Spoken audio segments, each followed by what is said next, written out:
السلام علیکم دوستو، آج کی کہانی کا نام ہے بہن کی محبت۔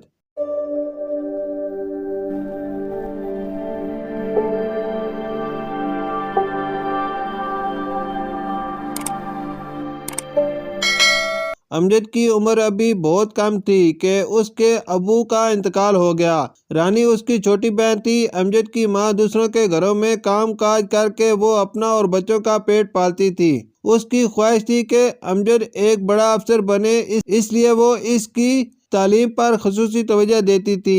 آج امجد صبح سے ہی بہت اداس تھا۔ وہ جانتا تھا کہ آج رانی کی سالگرہ ہے۔ ماں برتن دھو رہی تھی کہ ننھی رانی بھاگتی ہوئی آئی اور کہا، امی آج میری سالگرہ ہے، مجھے مٹھائی اور کھلونے چاہیے۔ ماں نے پہلے تو اسے سمجھایا کہ ہمارے پاس اتنے پیسے نہیں ہیں کہ ہم یہ فضول خرچی کریں، مگر رانی نہ مانی اور رونے لگی تو ماں نے اسے ایک تھپڑ لگاتے ہوئے کہا، میں دوسروں کے گھروں میں کام کر کے تمہیں پڑھا رہی ہوں، مزید پیسے کہاں سے لاؤں؟ یہ کہہ کر وہ رانی کو گلے لگا کر زارقطار رونے لگی۔ امجد یہ سب دیکھ اور سن رہا تھا۔ وہ چپ چاپ اٹھا اور گھر سے باہر نکل گیا۔ اچانک اس نے ایک فیصلہ کیا۔ وہ سیدھا مزدوروں کی بستی میں پہنچا اور ٹھیکیدار سے کہا، صاحب جی کوئی کام ہے تو مجھے اس پر لگا دیں۔ ٹھیکیدار بہت رحم دل تھا۔ اس نے کہا، بیٹا تم تو ابھی بہت چھوٹے ہو۔